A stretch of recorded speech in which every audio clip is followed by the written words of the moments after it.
Di mana titik tidak masuk akalnya? Di mana titik tidak masuk akalnya? Di mana titik tidak masuk akalnya? Sedap, dap, dap.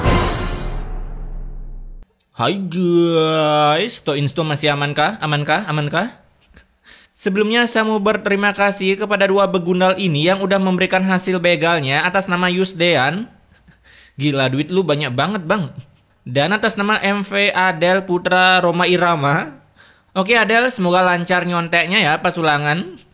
Seperti biasa, tanpa berbacot ria, mari kita gaskan.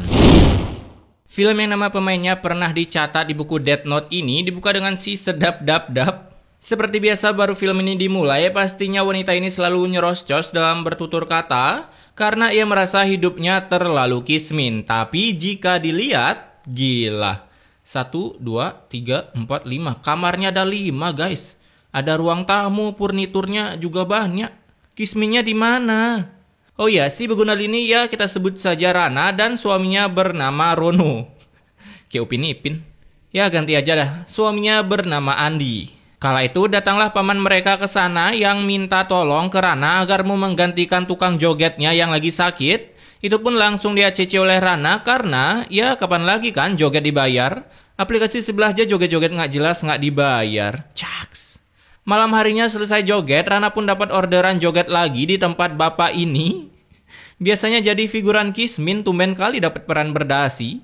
Dan hari demi hari Rana pun mulai mendapatkan bayaran, buset banyak kali cuy. Rana, info lokernya dong. Gila sekali joget sambil nyanyi doang dibayar 1 juta. Wahai kalian para woman yang suka joget nggak jelas di aplikasi goblok. Lihat tuh Rana joget doang dibayar 1 juta. Kalian joget nggak jelas pamer bentuk badan paling juga dibayar pakai komen 1 atau 3 komen. Ya gue salah satunya yang komen sih. Setelah mendapatkan cuan yang easy peasy itu, Rana mulai menghabiskannya dengan cara shopping-shopping dan mulai memberanikan diri untuk treatment hidungnya agar mancung seperti Pinocchio dan dagunya agar runcing seperti Dracula. Itu habis treatment apa kena gedik dah. Keesokan harinya setelah melepas lakban di wajahnya, Rana langsung dipuji oleh dua figuran ini karena wajahnya sekarang berubah total. Berubahnya yang mana ya? Perasaan sama aja dah. Itu ya Bu ya? Iya, cantik banget ya Bu ya. Sampai ngiler kayaknya nih orang ngomong. Di tempat si Andi yang sedang bertumbuk dengan bumi, dari kejauhan ia pun sudah diperhatikan oleh si bos. Tapi tiba-tiba entah kenapa jantung si bos malah terkelepak-kelepak setiap memandang si Andi, alhasil bosnya pun dilarikan ke rumah sakit. Nah di sana bosnya mengingat gimana ia bertemu dengan Andi dulu yang berawal akibat dirinya hampir terkena begal. Lagian ini orang parkir di tengah hutan ngapain coba? Beneran ditendang dong sampai jatuh. Nah, karena memberikan tendangan si Madun itu, para begal pun langsung lari ketar-ketir. Dan untuk membalas budi, bapak ini pun menyerahkan seluruh hartanya ke Andi akibat dirinya sudah lama menduda, malah turun. Innalillahi wa inna ilaihi raji'un. Cuman modal sentuh leher doang. Dikira demam apa ya? Si bos pun auto terbenetkan. Keesokan harinya, Andi bertemu dengan bapak-bapak yang kakinya pegel dan ya mulailah percakapan endorsement dari Hotin. Tapi kenapa ya kalau endorse di Negeri 62 ini harus ngobrol tentang produknya? Kenapa nggak pamerin produknya aja kalau dia make itu gitu? Jadinya kan orang yang udah sampai di puncak emosinya pas nonton film ya entah itu emosi atau sedih, tapi nonton ini ya jelas emosi sih. Nggak ada sedihnya. Jadinya kan harus ke pending gitu. Kan ada iklan, masa ya emosi di pending, apalagi sedih di pending. Hotin krim strong, panasnya pas. Sore harinya Andi pun datang ke kebun bosnya yang sudah jadi miliknya. Gila rezeki nomplok kali nih orang. Karena mulai sekarang Andi sudah dipanggil juragan dan sudah mulai dihormati oleh para anak buahnya. Semua orang sekarang menghargai kita. Nggak kayak kita pas miskin. Nah ini realita banget sih, ya nggak guys? Pokoknya lu kaya, lu aman, apalagi good looking. Ketika berada di rumah, Rana berencana melakukan perawatan lagi agar dirinya makin good looking dan nambah putih seperti pelamir. Buset, ada wastafel di kamar. Sultan kali nih orang. Saat itu juga si Rana langsung OTW ke tempat perawatan di mana ia ingin melakukan perawatan. Pokoknya hari ini aku mau sedot lemak. Sedot lemak? Ya, apanya yang disedot gitu loh. Setelah melakukan sedot lemak, pulanglah si Andi dari kerjanya, tapi entah kenapa outfit Andi seperti orang kantoran, padahal dia kan juragan kebun. Oh, jadi kalau di sinetron tuh kalau udah outfit kemeja rapi gini artinya udah sukses toh. Oh, sama aja ya pandangan orang kayak di dunia nyata. Saat itu baru pulang kerja, si Andi langsung berbacot ria akibat istrinya yang sudah menghabiskan saldo GoPay-nya untuk perawatan. Tapi Rana yang tak mau kalah, ia langsung berspekulasi kalau dirinya harus cantik akibat ia menjadi istri orang terkaya di kampung sana. Aku tuh harus selalu kelihatan prima, Mas. Kelihatan bling-bling. Pertamax Turbo minum sana biar prima. Biar makin kenceng dah tuh cangkem ngomong sedap-dap-dap. Keesokan harinya ada seorang figuran yang sedang nangis akibat suaminya selingkuh dengan wanita yang lebih good looking.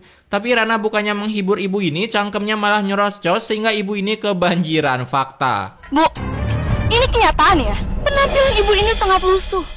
Setelah memberikan fakta ibu ini, ketika Rana berjalan pulang, ia tak sengaja melakukan adegan ala-ala perindapan. Karena akibat pandangan pertama ini, si Rana langsung klepek-klepek. Ya, cowok ini kita sebut saja Tony Stark. Laki-laki yang nolongin aku ganteng banget sih. Kala itu mereka mulai saling berkenalan dan saling gombal satu sama lain. Namanya cantik secantik orangnya. Asik, tapi sifatnya enggak caks. Aku jadi malu, Mas. Setelah saling kenal, mereka pun langsung pacaran. Gila, gampang kali nyari pacar. Oke, bagi kalian yang jomblo boleh dicoba. Kalau ada cewek mau jatuh, coba ditangkap kayak Tony. A few moments later. Awalnya sih coba-coba aja ikutin saran Bang Aksara. Tapi karena aku nggak good looking, aku malah dibawa ke polsek karena dikira pelecehan. Makasih Bang Aksara. Saat itu Tony bercerita kalau ia bekerja sebagai produser rekaman dan butuh member penyanyi yang sering perform untuk disalurkan bakatnya. Maka dari itu Rana langsung nyeletuk kalau ia selain bekerja sebagai penjoget, ia juga seorang penyanyi yang sering perform ya walaupun di kamar mandi dan kandang ayam. Jadinya Tony yang mendengar langsung berencana, Dan mulai besok aku akan kuras uangnya. gue kira beneran produser rekaman si Bambang Tony ini. Karena usut punya usut, si Tony ini nyasar ke kampung sini akibat dirinya menghindari tagihan pinjol dan Shopee Pay Later. Gimana caranya aku bisa dapat uang yang banyak tapi aku nggak usah harus kerja keras. Nyalonin diri aja pak, kerja tinggal tidur aja. Setelah setengah abad pacaran, di suatu hari si Tony pun kepergok dengan wanita lain. Lalu dari kejauhan Rana yang sudah full stack langsung menghampiri Tony, berbacot ria ke Tony sampai akhirnya si Tony kabur dan dikejar oleh debt collector mental bebelak ini. Karena ternyata si Tony ini pacaran sama Rana untuk icip-icip hartanya. Dan setelah dapat, hartanya dikasih ke begundal ini. Lalu begundal ini ngasih hartanya yang dia dapat ke yayang bebnya yang asli. Bingung kan kalian? The real berbagi rejeki. Jadi banyak laki-laki yang ngedeketin kamu tuh cuma ada maunya aja. Tuh denger guys, carilah pasangan yang mau apa adanya, bukan adanya mau apa. Setelah terkena ulti itu, si Rana bukannya sadar diri dan bertobat, tapi ia malah semakin menjadi-jadi dengan minta uang lebih banyak lagi ke Andi untuk operasi plastik kui. Aku operasi plastik lagi ya mas? Aku minta uang dong. Minta operasi plastik kayak beli gorengan. Lagian emang bisa ya operasi plastik tiap bulan? Mendengar permintaan Rana yang tak masuk akal itu, ya tentunya dong si Andi menolak karena nyari duit itu susah bos. Nah, tak berselang lama kemudian muncullah sebuah bencana yang tentunya bisa merusak mata kita ketika melihat CGI-nya. Karena kenapa sih harus jedak-jeduk kayak gini? Di mana bencana itu berupa ulti Kadita rasa susu Milo yang tentunya membuat para warga harus mengungsi. Andi yang mendengar bencana itu, ia langsung berencana memberikan sumbangan beras, sementara Rana yang belusukan ke lokasi bencana, ia pun memikirkan sebuah ide tentang bagaimana caranya menilap uang sumbangannya. Emang ya otaknya iblis sekali nih orang. Kala itu ia pun mendaftarkan diri sebagai pencari sumbangan dan berhasil mendapatkan banyak cuan dari para donatur yang berencananya untuk dipakai operasi plastik Q. Tapi karena uangnya itu nggak cukup, si Rana pun datang ke pengungsian dan memfoto para figuran. Mirip-mirip kasus yang dulu dah nih. Lumayan nih dapat fotoan sama artis. Setelah Rana pergi, Kok dia pergi? Gak ngasih bantuan ke kita ya? kok maksa? Rana lalu datang ke tenda satunya untuk meminta foto, tapi kok bisa-bisanya korban bencana diajak foto malah senyum-senyum. Saat itu para korban bencana sempat meminta bantuan ke Rana, tapi si Rana bukannya membantu ibu ini yang sakit. Bisa-bisanya orang lagi sakit disuruh bangun buat selfie. Nggak ada otak emang tuh orang.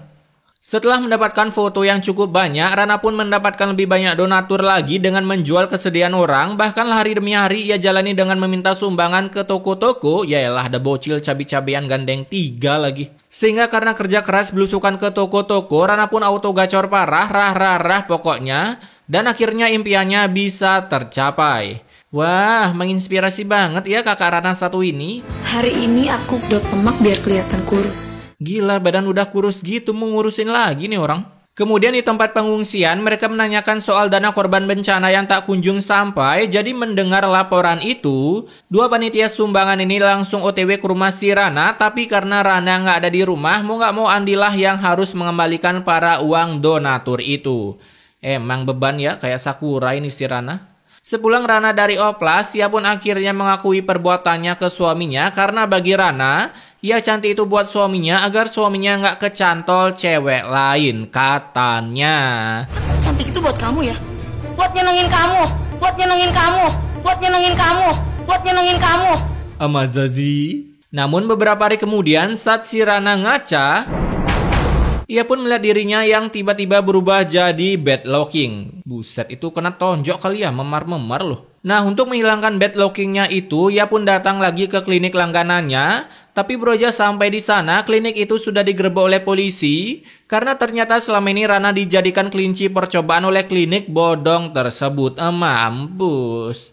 Kena zong kan? Makanya ke Korea. Apalagi ketika balik ke rumah, si Andi diberi kabar kalau kebunnya terkena hama, jadinya ia harus rugi total. Alhasil istrinya pun nggak bisa permak wajahnya kembali seperti sedia kala, ya karena nggak punya uang. Keesokan harinya, Rana pun melihat suaminya yang menghitung uang sumbangan korban banjir untuk didonasikan dan bisa-bisanya, ini orang udah tahu punya istri kayak Dajjal. Entah di mana otaknya malah naruh uang sebanyak ini di atas lemari kamarnya. Alhasil, ya sudah jelas dong si begunal ini langsung masuk kamar dan mengambil uang itu untuk operasi plastik. Saat itu datanglah 2 panitia donatur ini yang menagih janji Andi untuk mengembalikan uang yang dicuri Rana. Tapi apa daya karena ulah si begunal itu, Andi harus disemprot oleh 2 figuran ini dengan berbagai kata-kata kebun binatang. Ya, kalian mau tahu kebun binatang tuh gimana kata-katanya? Nonton aja live Arab. Ketika Andi datang ke tempat pengungsian, aduh buset, burik kali bisa-bisanya grafiknya berubah cuy. Udah tinggal di pengungsian, kehujanan. Lagian ini figuran kehujanan dari mananya coba? Itu tenda udah kayak base camp militer. Beberapa hari kemudian Andi pun harus menjual rumahnya untuk menggantikan dana bantuan korban banjir.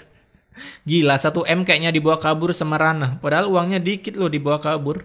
Jadinya si Andi pun mau nggak mau harus pindah kontrakan.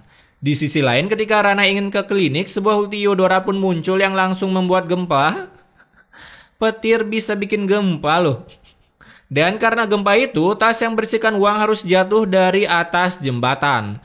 Nah, ketika si Rana mengejar tas tersebut seperti bocah petualang, ya cuman kurang topi merah doang. Yaelah, turun lah blok, udah kayak film Titanic aja lu takut air. Dan akibat mengikuti perkataan saya, si Rana pun hanyut di sungai yang dangkal itu. Bukannya balik badan malah pakai gaya tidur ini si geblek. Tuh kan kepentok batu. Pingsan lah lu, kegedik slow motion gitu doang bisa-bisanya pingsan. Buset, burik kali apaan ini? Namun beruntung 2 figuran yang lagi jalan-jalan ini berhasil menyelamatkan Rana dan mengabari Andi kalau Rana dirawat di bidan. Beberapa hari setelah Rana kembali ke rumah, ia pun terkejut dengan rumahnya, terlebih lagi kondisi wajahnya yang kini hampir menjadi mumi. Sampai-sampai saat malam harinya, Rana berayal sedang dikejar oleh 2 orang vampir versi Indonesia. Ya gue bilang vampir karena ini kenapa jalan harus tangannya lurus ke depan gitu dah. Kalau emang hantu ya jalannya biasa aja. Ketika bersembunyi, Rana pun diserang 1 batalion lebah, jadinya ia harus mengeluarkan teknik joget mautnya untuk menghindari segala sengatan yang dilancarkan oleh para lebah tersebut. Nah, akibat sengatan maut itu, muka Rana pun berubah seperti ini. Malah jadi kufra. Saat di rumah sakit, Rana melihat kotak sumbangan dana bantuan yang dibawa figuran ini, dan saat ada waktu, hatsuk! Rana pun berhasil membawa kabur sumbangan itu dan berwajah kabur. Dari kejauhan gerobak Kang Bakso berjalan dengan sendirinya menabrak Rana, tapi itu belum cukup untuk menyetun si Rana. Kala itu Rana mendapatkan tumpangan Johnson Skin Carry, namun lagi-lagi ketika melewati jembatan yang sama, petir Iodora pun menerjang dan menjatuhkan Rana ke sungai. Rugi kali ya setiap nyuri duit jatuh ke sungai. Ketika hanyut, Andi pun sempat ingin menolongnya, tapi karena batu segede gaban mencium kepala Rana, ya tentunya dong si Rana nggak selamat. Padahal nggak ada darahnya loh, bisa-bisanya meninggoy. Singkat cerita, ketika proses pemandian jenazah, dua orang pun mencoba mencari air bersih, tapi bro aja menarik sumur. Ini kok mendidih kayak gini ya? Ibu! Mendidih dong, itu jelas-jelas air diisi rinso. Lagian bisa bedain kan, mendidih sama berbusa? Nah, karena air yang penuh busa itu, Rana pun mau nggak mau harus dimandikan menggunakan rinso agar segera bisa dikuburkan. Ketika proses penguburan jenazah, para warga pun terkejut karena liang lahat di sana banyak sampah plastik, ya mungkin karena kebanyakan operasi plastik. Jadi gitu ya rumusnya kalau banyak operasi plastik? Pas mati banyak sampah plastik? Terus kalau operasi ginjal, pas mati banyak ginjalnya dong? Auto cuan dong jual ginjal. Saat itu para builder yang semangat menggali makam, mereka pun akhirnya bisa menguburkan jenazah si beban kehidupan. Tapi beroja berdoa, makam itu tiba-tiba hancur seakan-akan bumi menolak keberadaan si Rana. Asik, ada bunyi nuklirnya. Nah, karena saking seringnya ditolak oleh bumi, para warga pun mulai bosan dan memutuskan untuk pulang.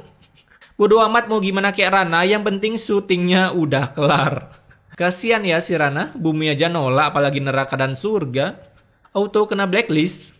Oke, pesan immortalnya di sini, cobalah untuk bersyukur dengan penampilan kalian karena nggak ada yang sempurna di dunia ini. Terlebih lagi jika kalian mengejar kesempurnaan, dapat dipastikan ambisi tersebut nggak akan pernah selesai. Karena seperti pepatah, di atas langit masih ada langit. Jadi, kalian mau sampai kapan berusaha ngelampuin langit? Ya pokoknya pede-pede aja lah sama penampilan diri. Kalau ada yang ngehujat atau yang ngehina, ya biarin aja. Itu kan bukan urusan saya. Itu kan diri kalian, tapi intinya pede aja.